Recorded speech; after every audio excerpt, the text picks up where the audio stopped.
I'm Sabrina, 35 years old, and I thought I had the perfect marriage with my husband, Michael. We built our dream home in suburban Atlanta with a gorgeous pool that I designed myself. But one day, I noticed strange things around that pool. Little changes, things out of place. So I installed security cameras. What they revealed changed everything. Before I tell you how I got my sweet revenge, let me know where you're watching from and hit that like and subscribe button. Trust me, you'll want to stick around to see how this pool party ended for the woman who thought she could take what's mine. For 12 years, I believed Michael and I had the perfect marriage.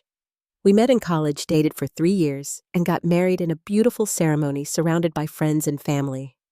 Everyone said we were the ideal couple. He was handsome, charming, and ambitious. I was driven, supportive, and determined to build a beautiful life together. We worked hard for everything we had. Our house in suburban Atlanta wasn't handed to us. We saved for years, took out a reasonable mortgage, and gradually transformed it into our dream home. The crowning jewel was our backyard pool. It wasn't just any pool. I had designed it myself, spending countless hours researching different designs, materials, and features. I wanted something special, something that reflected our success and provided a beautiful space for relaxation and entertaining. The pool had a natural stone waterfall ambient lighting that changed colors and a sophisticated heating system that extended our swimming season. It was surrounded by carefully selected landscaping that I maintained myself despite my busy schedule. That pool represented years of saving, planning, and dreaming. It was my sanctuary. My career as a real estate agent kept me incredibly busy. I often worked 50 to 60-hour weeks showing properties, hosting open houses, and finalizing deals. It was exhausting, but rewarding. I was good at what I did, consistently ranking among the top agents in our company. My income actually surpassed Michael's for the last 5 years, though he never seemed to mind. He was proud of my success, or at least, I thought he was. Michael worked as a marketing executive for a prestigious firm downtown. He had climbed the corporate ladder, steadily earning promotions and building a solid reputation in his field. His job required some travel and occasional late nights, especially when big campaigns were launching. I never questioned these demands because I understood professional dedication. We had built a comfortable social circle of other successful couples. Weekend barbecues, dinner parties, and holiday gatherings filled our calendar. From the outside, we appeared to be living the American dream. Beautiful home, thriving careers, strong marriage, and a wide circle of friends. I genuinely believed we were happy. There were small signs of trouble that I now regret ignoring. Michael started working later and later. His business trips seemed to increase in frequency. He became protective of his phone, changing passwords and turning it face down when I entered the room. He developed a sudden interest in his appearance, buying new clothes, changing his hairstyle, and spending more time at the gym.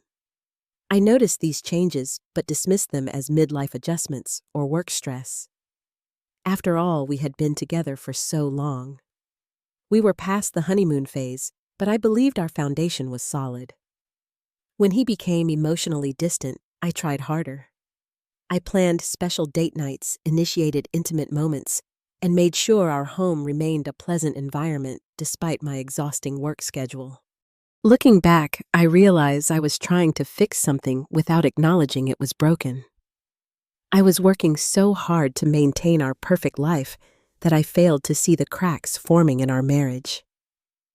The first indication something was seriously wrong came when I returned from a 3-day work trip showing luxury properties in Florida.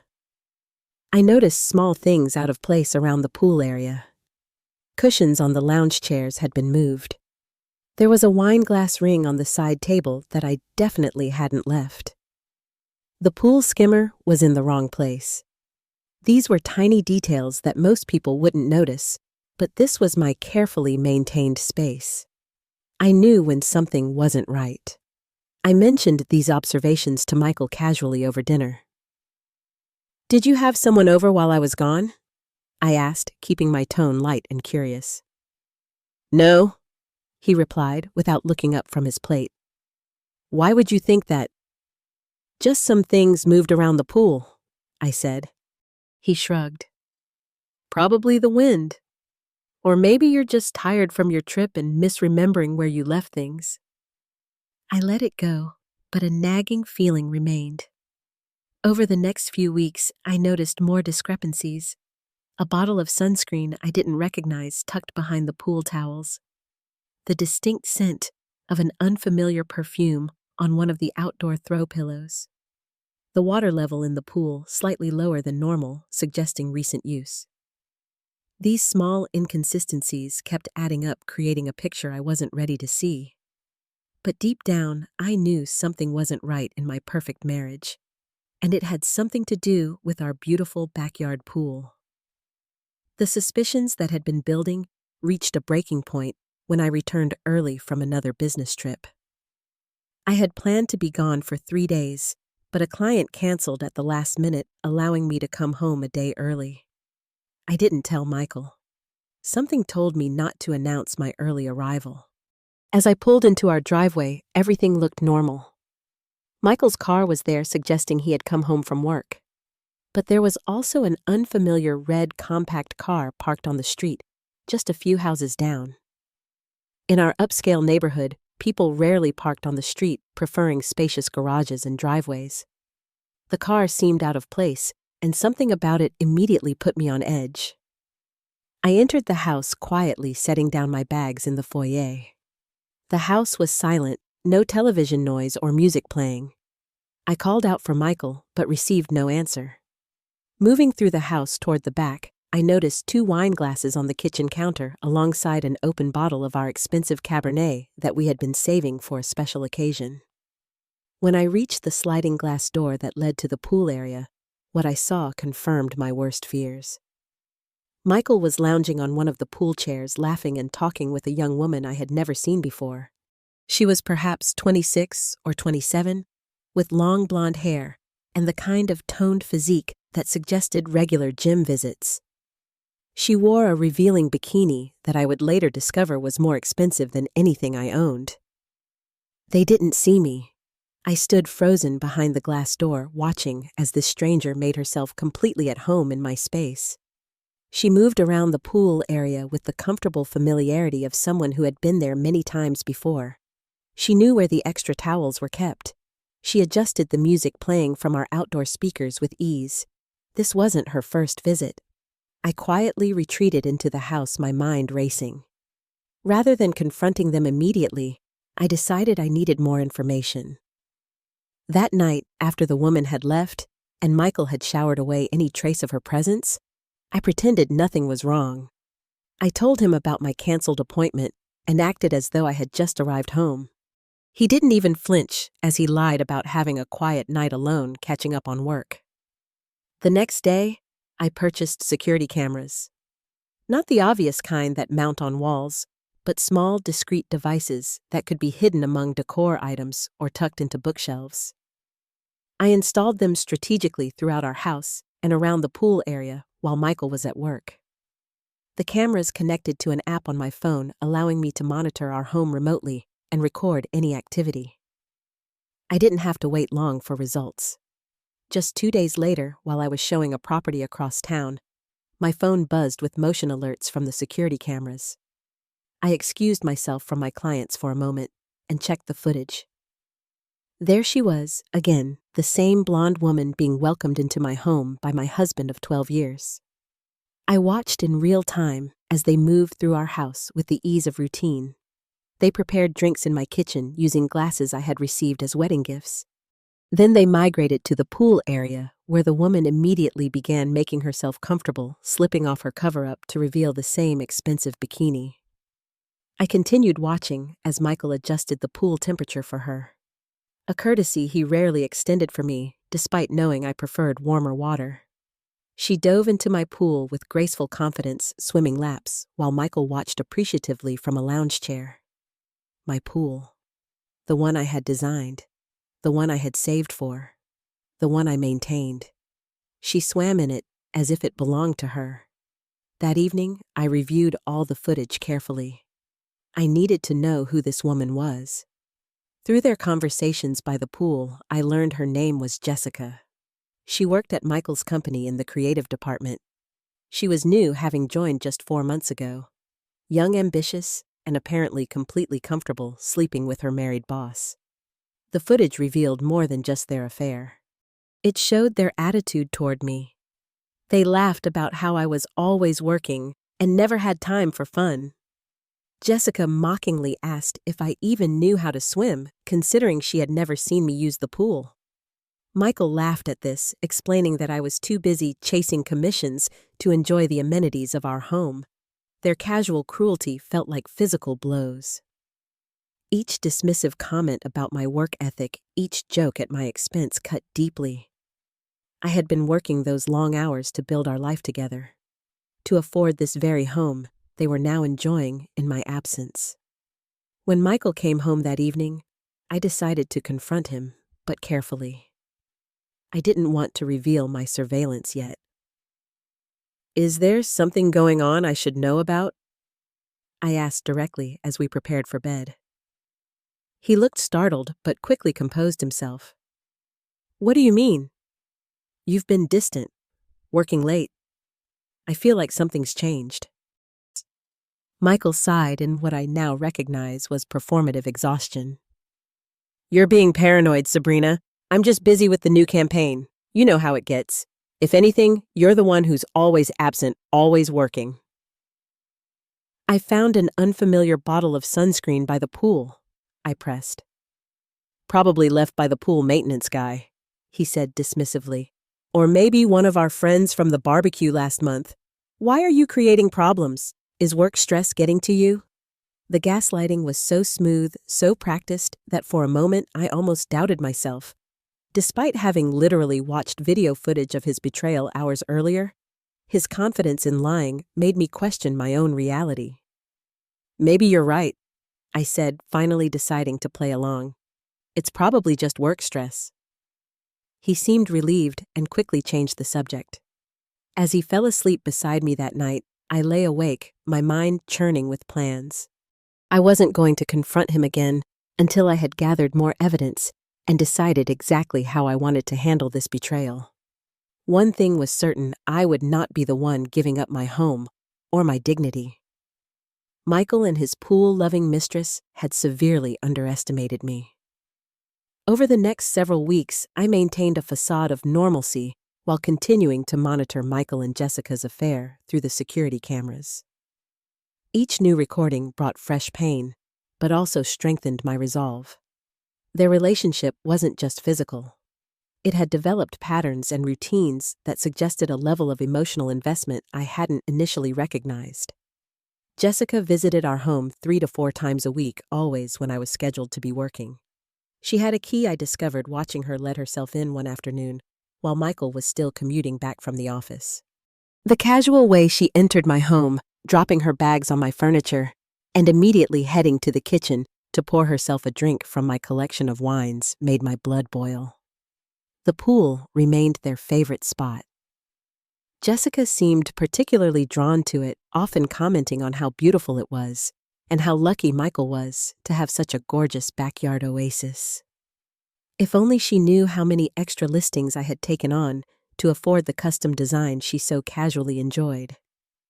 As I continued gathering evidence, their behavior became increasingly brazen. Jessica began leaving small items around the house, either accidentally or deliberately. A hair clip on the bathroom counter, a magazine in the living room that I certainly hadn't purchased, a scarf draped over one of the dining room chairs. I found traces of her in our bedroom, too. A long blonde hair on Michael's pillow, the subtle scent of her perfume lingering in our closet. One evening, reviewing the footage from earlier that day, I watched in horror as they entered our bedroom together. Jessica ran her hands over my vanity, picking up and examining my personal items. She sprayed my perfume on her wrist, made a face of disapproval, and then replaced it carelessly.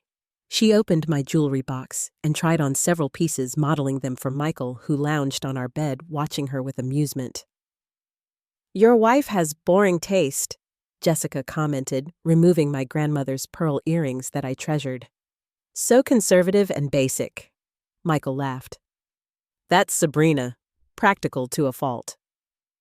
The invasion of my personal space and their disrespect for my belongings felt violating in a way that went beyond the affair itself.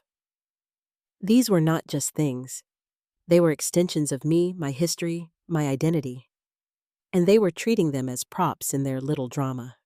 Perhaps the most painful discovery came through the audio captured on the pool area cameras. One sunny afternoon, Jessica was floating on a pool raft, while Michael prepared drinks at the outdoor bar. "Have you told her yet?" Jessica asked, her tone casual but with an undercurrent of impatience. "Not yet," Michael replied. "The timing hasn't been right. She's been landing some big listings lately. I don't want to disrupt her focus." Jessica laughed, a sharp sound that echoed across the water. "How considerate of you. God, Michael, she's so oblivious, working all those hours while we're here enjoying her precious pool. Does she even notice you anymore?" "Sabrina notices the commission checks," Michael replied. "That's about it. We haven't really connected in years. She's married to her job." "Well, I notice you," Jessica purred. "And I'm not going anywhere. But this sneaking around is getting old. I want us to be official." Their conversation continued, discussing me as if I were a minor inconvenience to be managed rather than a spouse of 12 years. They talked about my work schedule, my habits, even speculating about how I might react to divorce. They had it all planned out. Michael would ask for a divorce, citing my workaholic tendencies and our growing apart. He would generously let me keep some of the furniture. They would start their new life together, possibly in this very house, if Michael could buy out my share. The casual way they planned the dismantling of my marriage and life left me gasping for air. I had to pull over while driving home that evening, overcome with anxiety and nausea. I called my best friend Taylor in desperation. "You need to leave him," Taylor said firmly after I explained what I had discovered. "This is beyond disrespect, Sabrina. This is emotional abuse." "But the house," I said weakly. "The pool. I worked so hard for everything." "And you'll get your fair share in the divorce," Taylor assured me. "Document everything, get a good lawyer, but get out now, before this destroys you completely."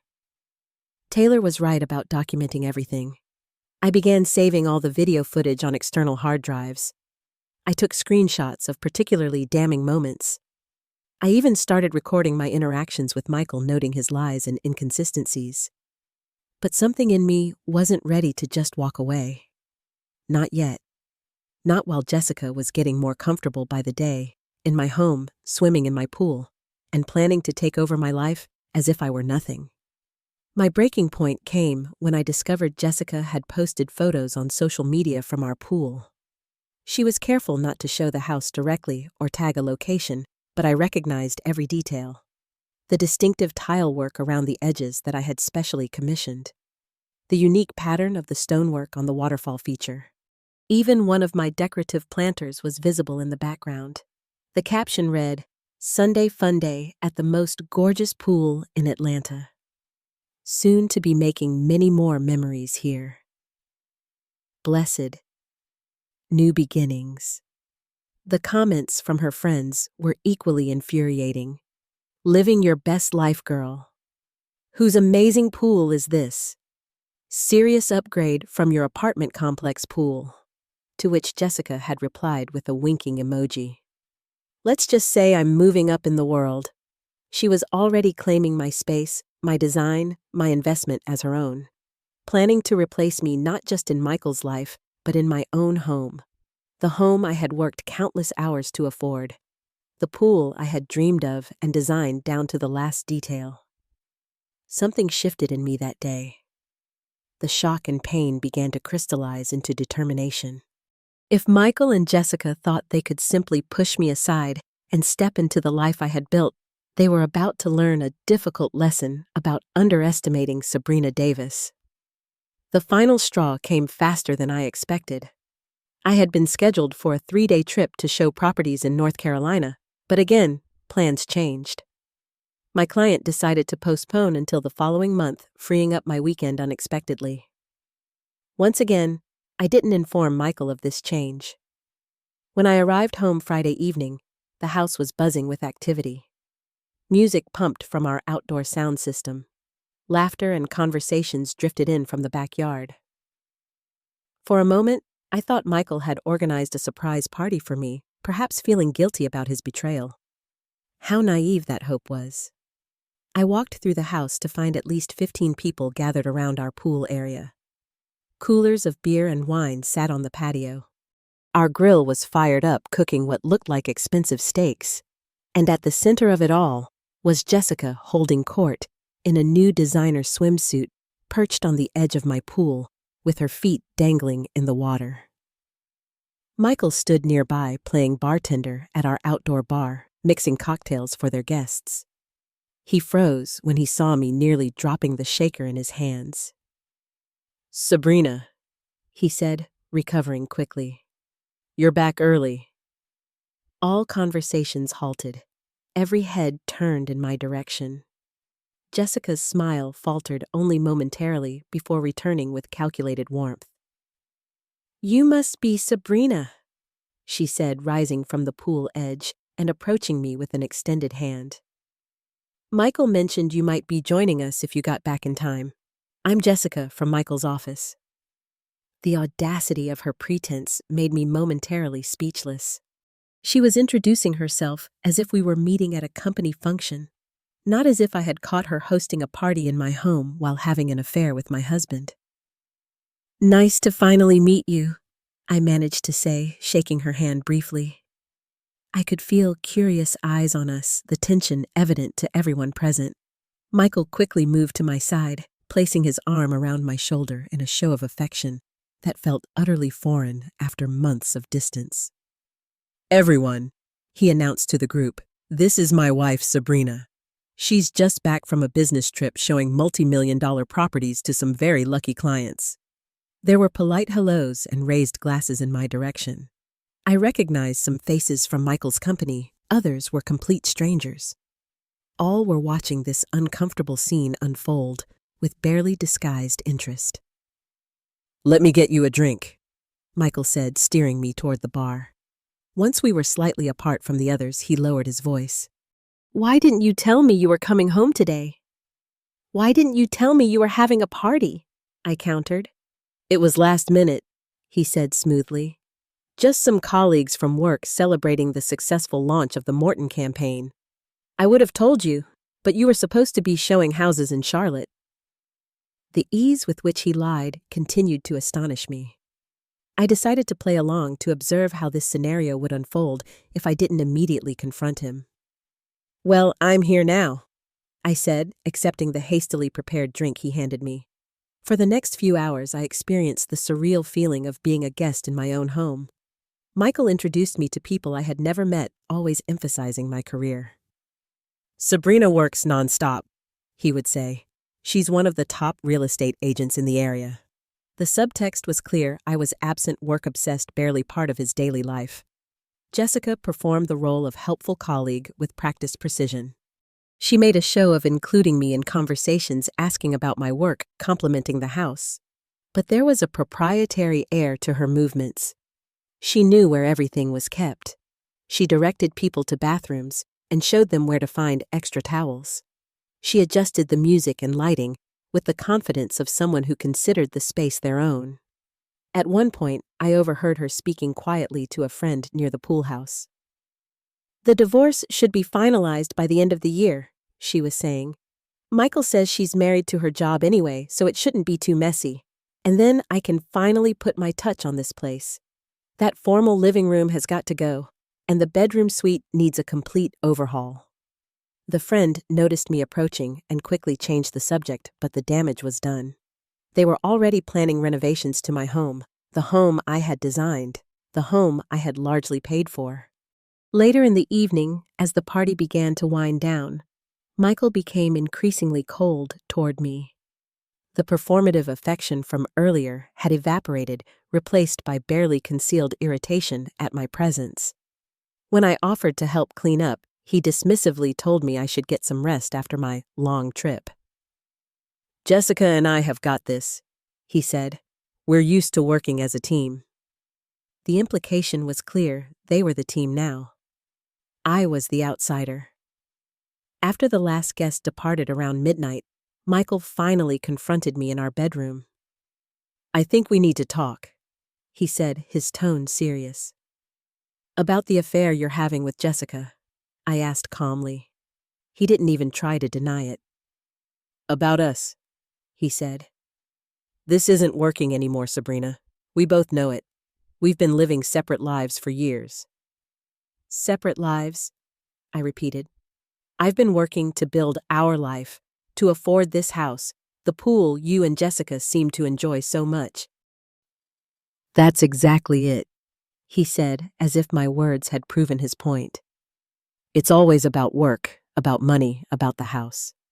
When was the last time it was about us, about joy, about actually living? And Jessica brings you joy?" I asked, my voice breaking slightly despite my efforts to remain composed. "She does," he said simply. "She's present. She's fun. She makes this house feel alive." The cruelty of his words left me breathless.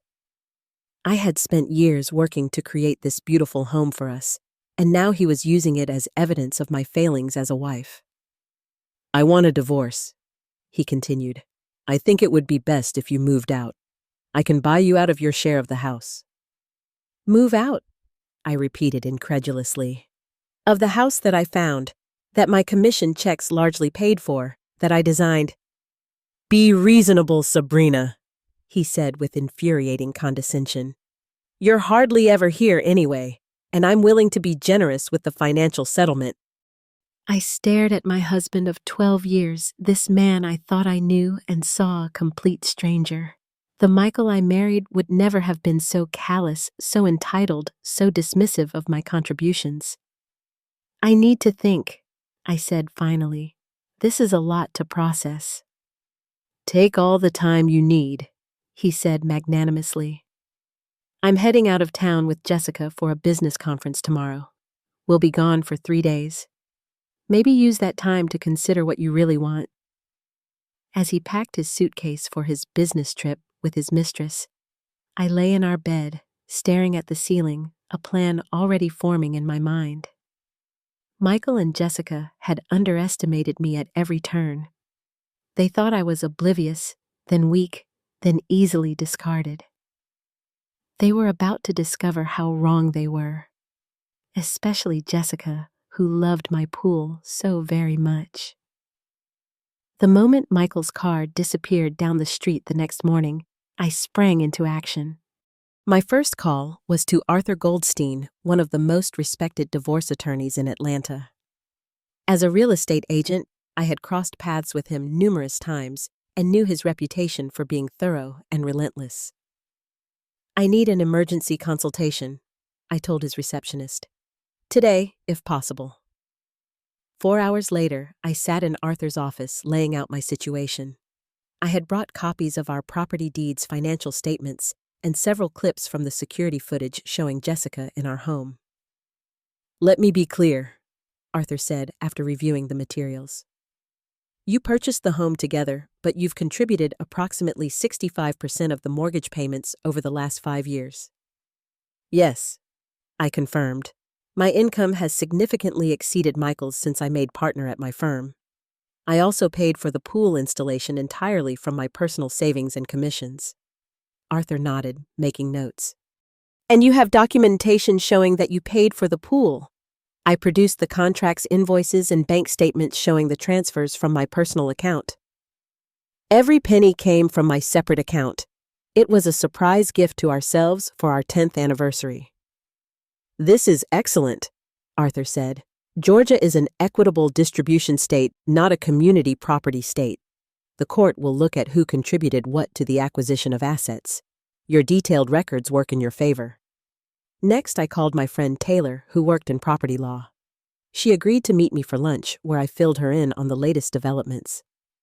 "He actually told you to move out," Taylor was incredulous. "After what he's done," and offered to buy me out, as if he'd be doing me a favor, I added. Taylor shook her head. "Absolutely not. Do not leave that house under any circumstances. It would weaken your position legally. And from what you've told me about your contributions to the property, you have a strong claim to it in the divorce." "What about the pool?" I asked. "If I paid for it entirely from my separate funds, is it considered solely mine?" "It's attached to the property, so it's more complicated," Taylor explained. "But your significant financial contribution to it will be factored into any settlement. A good lawyer will make sure of that." "I've already seen Arthur Goldstein," I told her. Taylor smiled. "Then Michael doesn't stand a chance." With my legal strategy in motion, I turned to the more immediate matter of Jessica. Her obsession with my pool had not escaped my notice. In nearly every security video, she made a point of swimming, lounging by, or commenting on the pool. She had posted about it multiple times on social media. She clearly saw it as a status symbol, a representation of the lifestyle she was trying to claim for herself. That gave me an idea. I spent the afternoon researching pool chemicals and additives. I needed something that would make a statement without causing actual harm. I may have been angry, but I wasn't looking to injure anyone physically.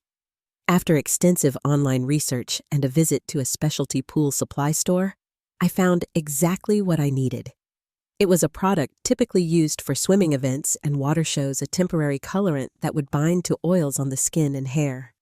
Completely harmless, non-toxic, and would wash off eventually with repeated showering, but not immediately.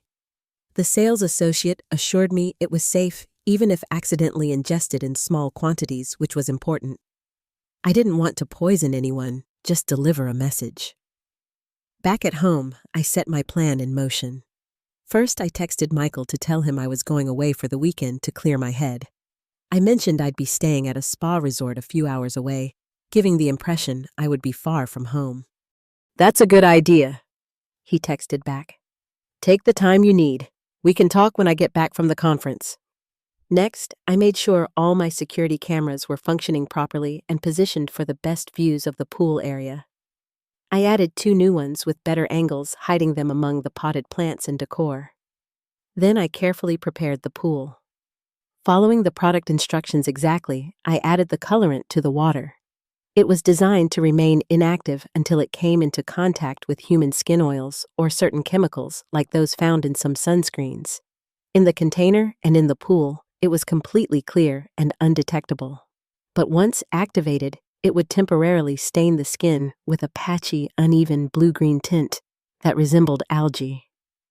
With everything in place, I packed a small overnight bag and drove to Taylor's house where I would wait and watch the security feed. I had given Michael the impression I would be hours away, but in reality, I was just 20 minutes from home, ready to return if necessary. "Are you sure about this?"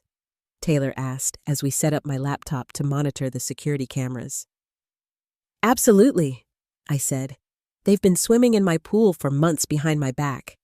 It's time Jessica learned about uninvited guests." We didn't have to wait long. The next afternoon, the security system alerted us to movement at the house. Checking the footage, we saw Jessica's red compact car pull into our driveway. She entered using her key, moving through the house with complete confidence. She made a few phone calls, which our indoor cameras captured. "Michael's still in meetings," she told someone. "But he said I could use the pool.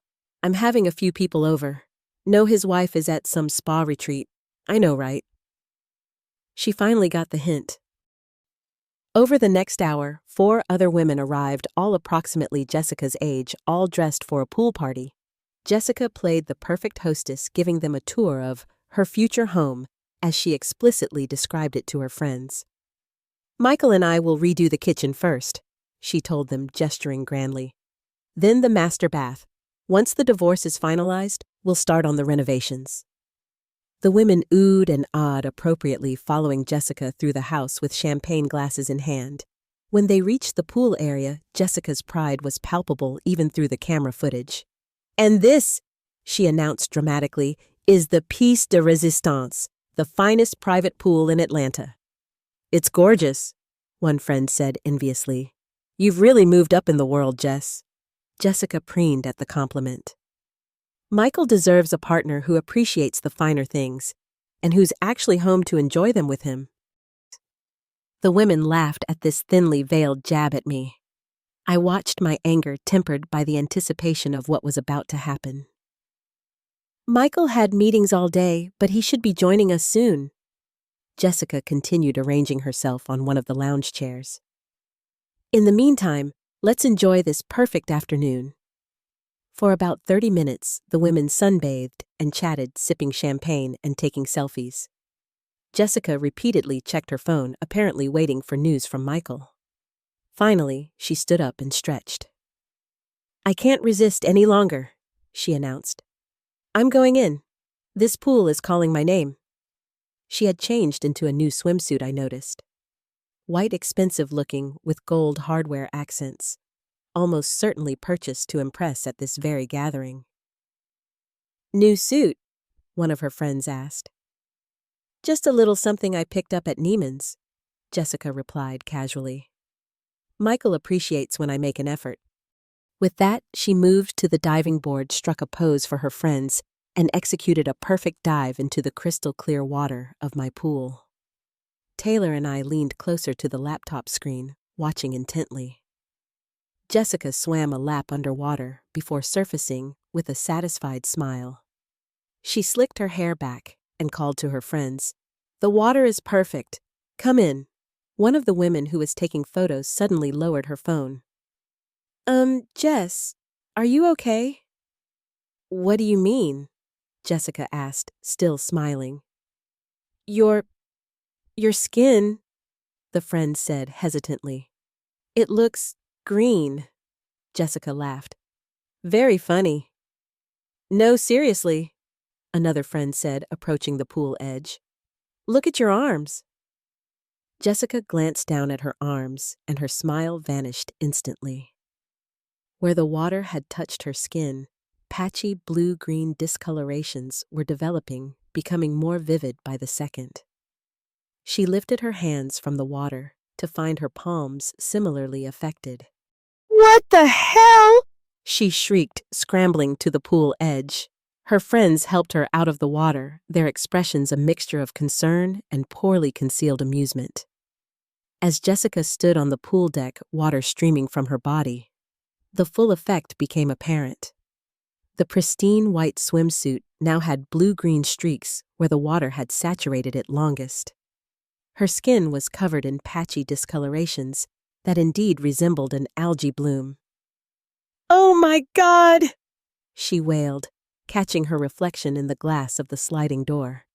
"What is happening?" Her friends tried various approaches to help. One brought towels, another suggested it might be an allergic reaction.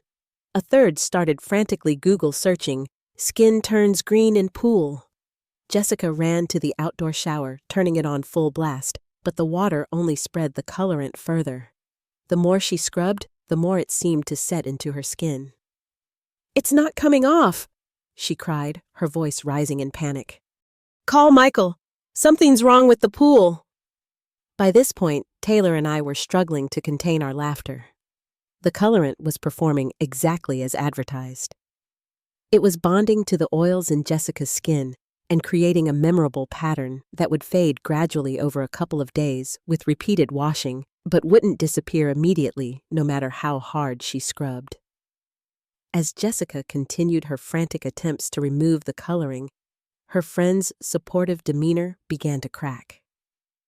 One had her phone raised, almost certainly recording the scene. Another had retreated to a lounge chair, hiding her smile behind her hand. "Don't just stand there," Jessica snapped at them. "Help me." "What do you want us to do?" one friend asked helplessly. "I don't know. Get me something to get this off." The scene deteriorated further when Jessica's phone rang. She scrambled to answer it, leaving wet, greenish handprints on the screen. "Michael," she said desperately. "Something's wrong with the pool. It turned me green." I couldn't hear Michael's response, but Jessica's face contorted with anger. "No, I am not exaggerating. I am literally turquoise right now. In front of everyone. It's all over social media already." She held the phone away from her ear, her expression furious. "He doesn't believe me," she told her friends. "Someone take a picture and send it to him." One friend dutifully snapped several photos of Jessica in her colorfully stained state and presumably sent them to Michael. Within minutes, Jessica's phone rang again. "Now, do you believe me?" she demanded upon answering.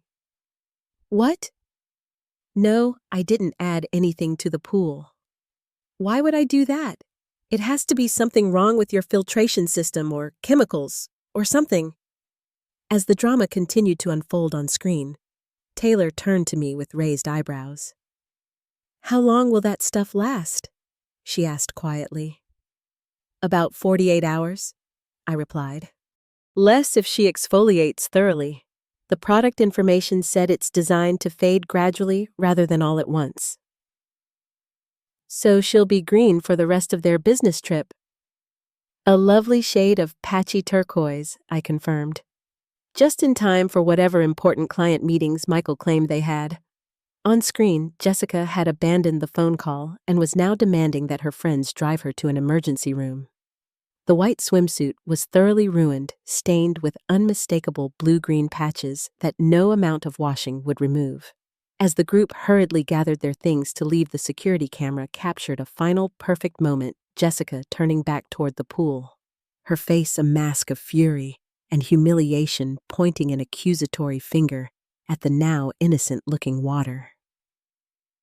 "This isn't over," she declared to no one in particular. Oh, how right she was. This was just the beginning of my response to their betrayal. The pool incident was merely the opening statement in what would be a comprehensive lesson about underestimating Sabrina Davis. 2 days later, I was sitting calmly at the kitchen table when Michael's key turned in the front door. I had returned home the previous day after confirming via security cameras that Jessica had left and wouldn't be returning.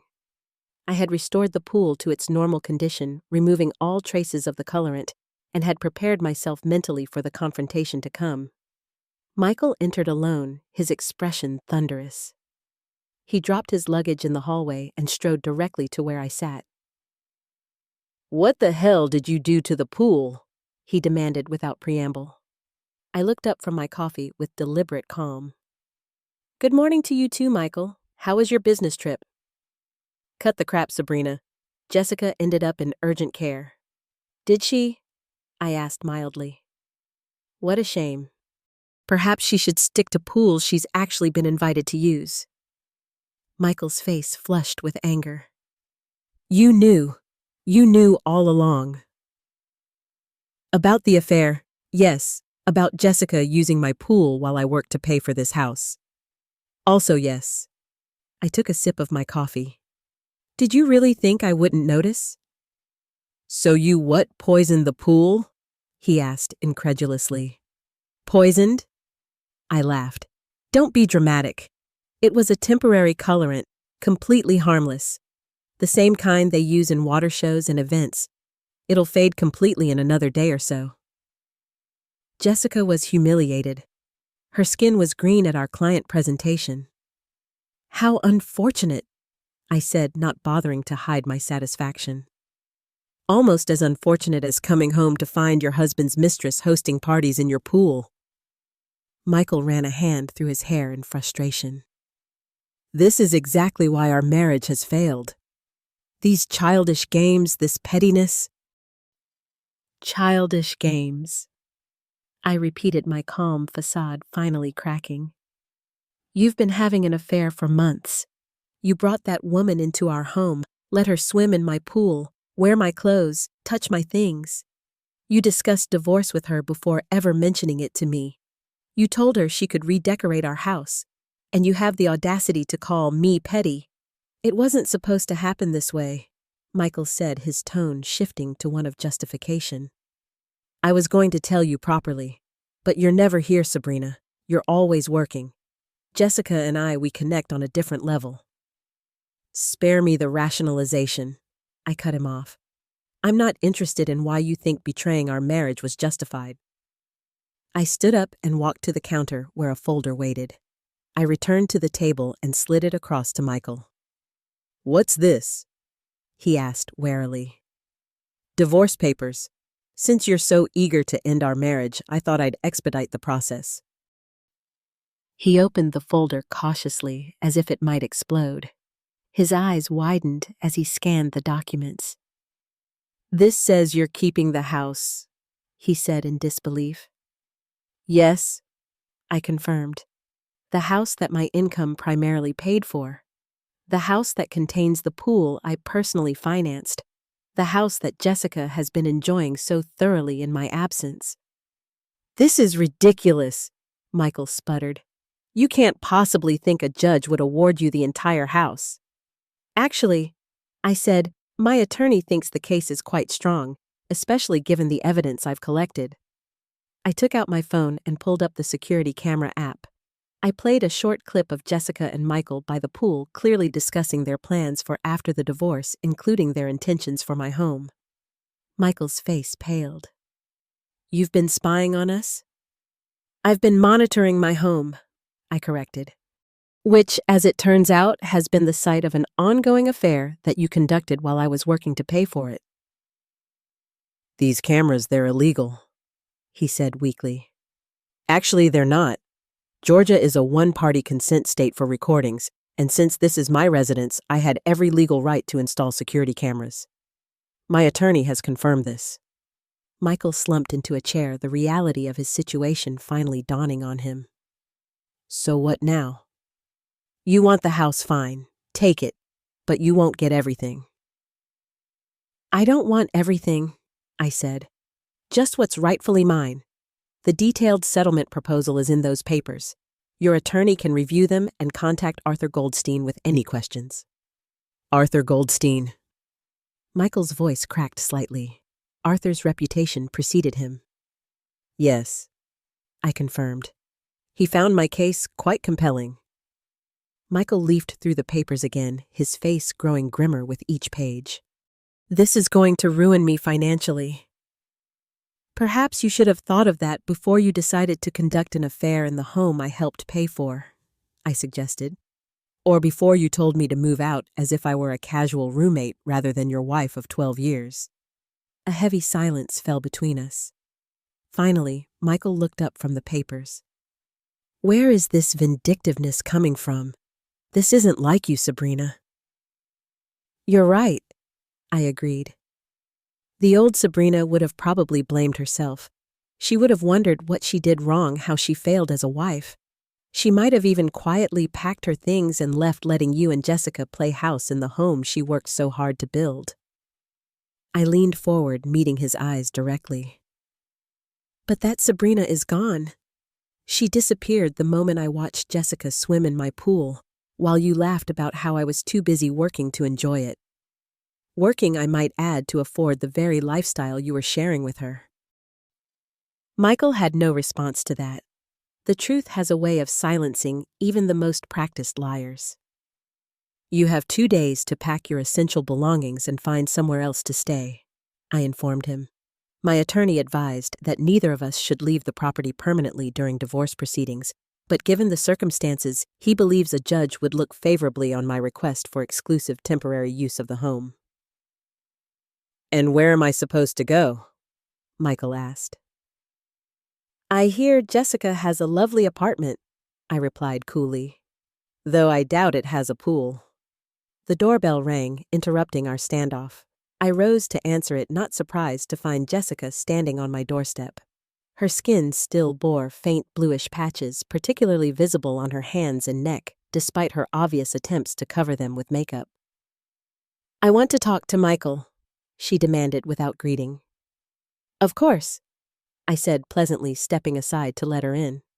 "We were just discussing the divorce." Jessica stalked past me into the kitchen, where Michael still sat with the papers. Her eyes darted between us suspiciously. "What's going on?" she asked Michael.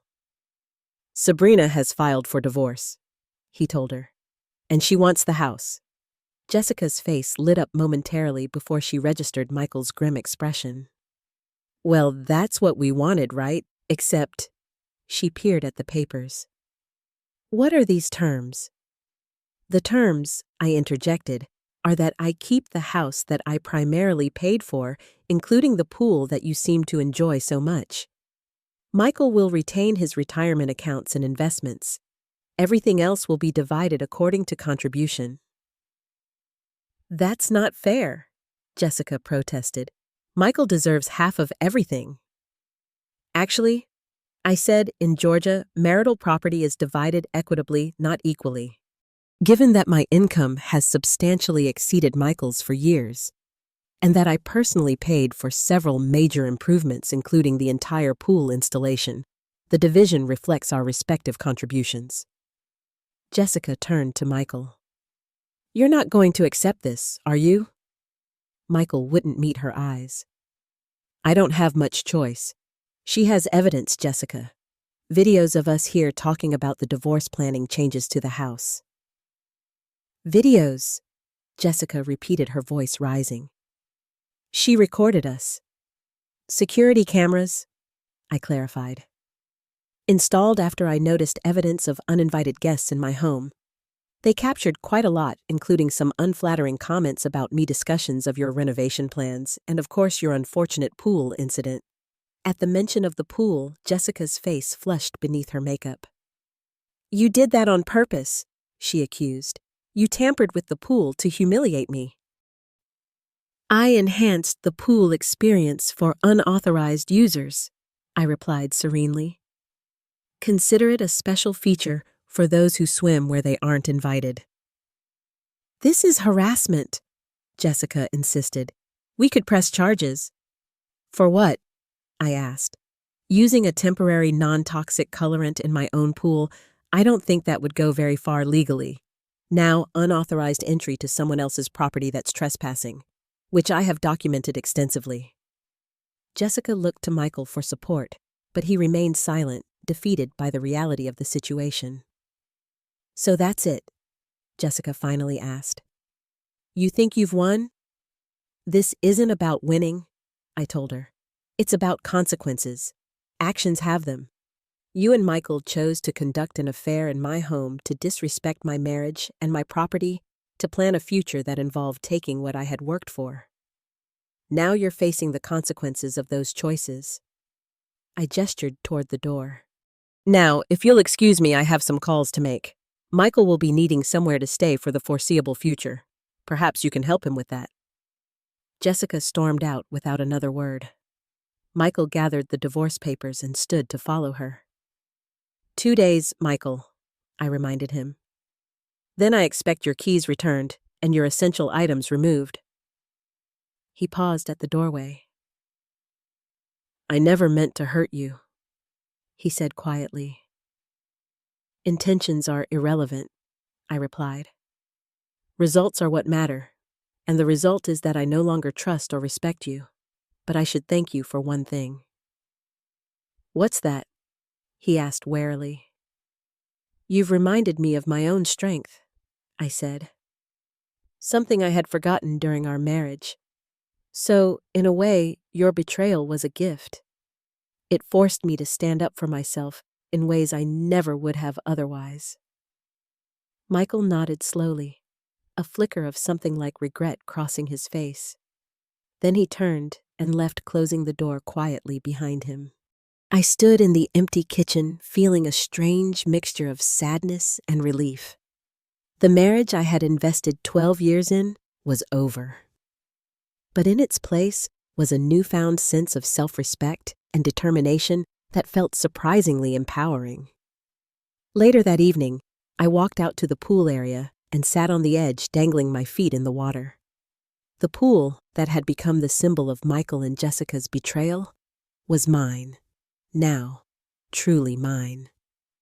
As I watched the sunset reflect on its surface, I realized this was the first time in months I had actually relaxed by my own pool.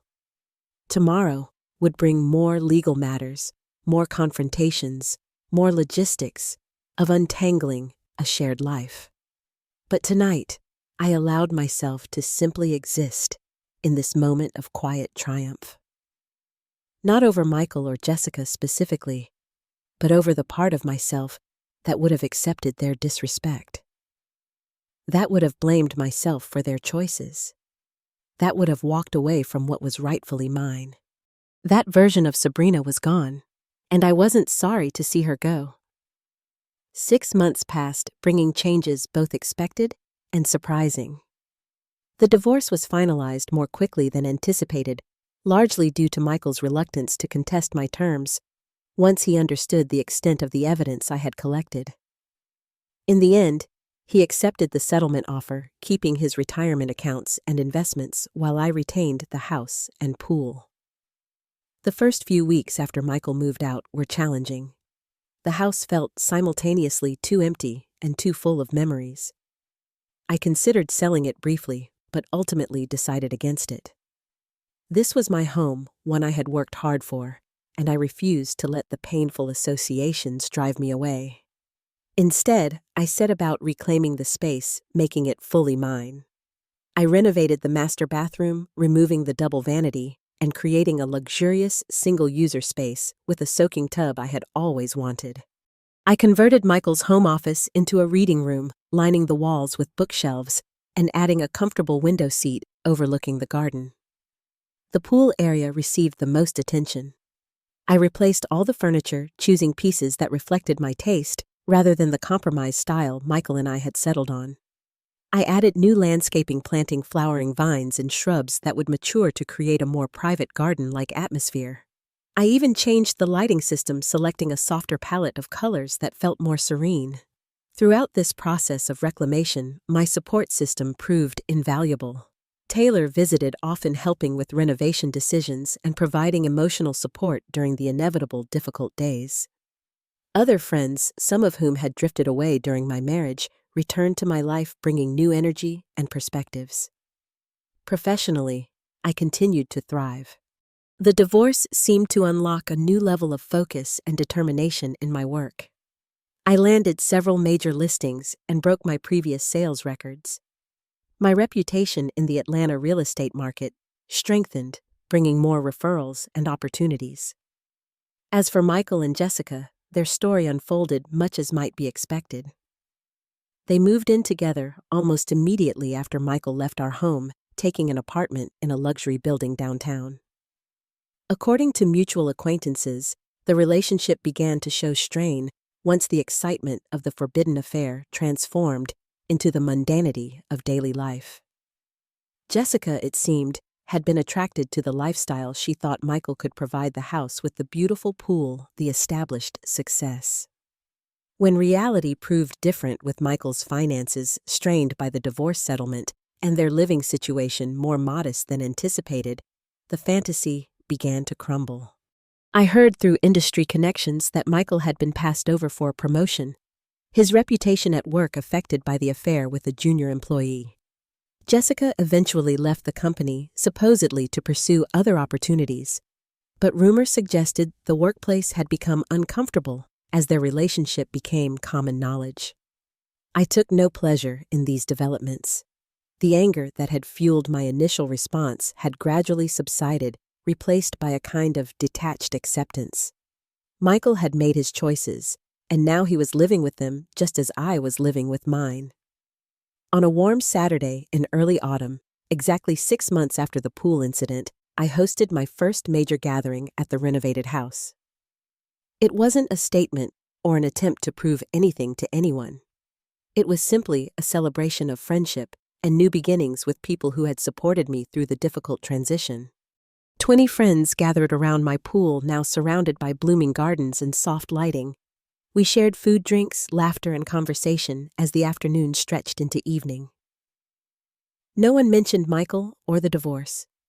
There was no need. This gathering wasn't about the past, but about the present and future. As twilight descended, I found myself sitting at the pool's edge in almost the same spot where I had sat alone the night after confronting Michael. Taylor joined me, handing me a glass of wine. "Penny for your thoughts," she said, settling beside me. "I was just thinking about how different everything is from 6 months ago," I replied. "How different I am." "For the better," Taylor observed. You seem more yourself than you have in years." I nodded, considering this. I think somewhere along the way, I started defining myself through Michael's eyes. I was so focused on building the perfect life that I forgot to make sure it was actually the life I wanted. And now I'm building a life that's authentically mine, I said. Not perfect, not a showcase for others, just genuinely mine. To authenticity, Taylor said, raising her glass. We clinked glasses and fell into comfortable silence, watching our friends enjoying the evening, the pool lights casting a gentle glow across the water. Later, as guests began to depart, many commented on the transformation of the space, and more importantly, the transformation they saw in me. "You're glowing, Sabrina," one friend told me as she hugged me goodbye. "Whatever you're doing, keep doing it." What I was doing was simple, yet profound. I was choosing myself. After years of compromise, accommodation, and putting others first, I was prioritizing my own well-being, desires, and boundaries. The journey hadn't been easy or linear.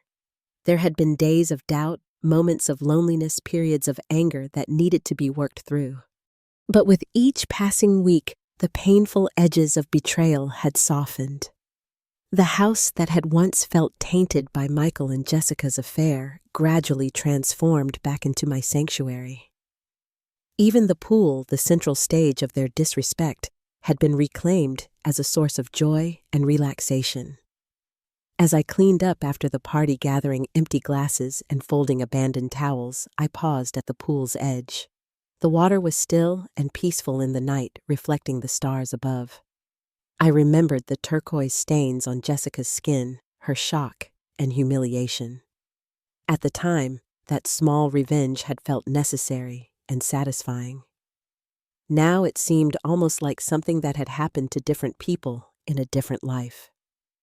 The woman who had carefully plotted that revenge had been wounded and angry, fighting to reclaim what was hers. The woman standing by the pool now was calmer, more centered, secure in the knowledge of her own worth and strength. I hadn't just reclaimed my house and pool. I had reclaimed myself. The divorce that Michael and Jessica had planned as my downfall had instead become my liberation. The betrayal that should have broken me had ultimately strengthened me. And the pool that had symbolized their disrespect now represented my resilience. Life rarely gives us the endings we expect. Sometimes it gives us something better, not an ending at all, but a new beginning. A chance to rewrite our stories with newfound wisdom and authenticity. As I looked at my reflection in the pool water, I saw someone I recognized from long ago. Not Michael's wife, not a woman defined by betrayal. Just Sabrina, standing confidently on her own, ready for whatever came next. Have you ever had to reclaim something that was rightfully yours? I'd love to hear your stories in the comments below. And if this resonated with you, please like, subscribe, and share with someone who might need to hear that. Standing up for yourself isn't selfish, it's necessary. Thanks for listening to my journey, and remember, sometimes the best revenge isn't about hurting others, it's about healing yourself.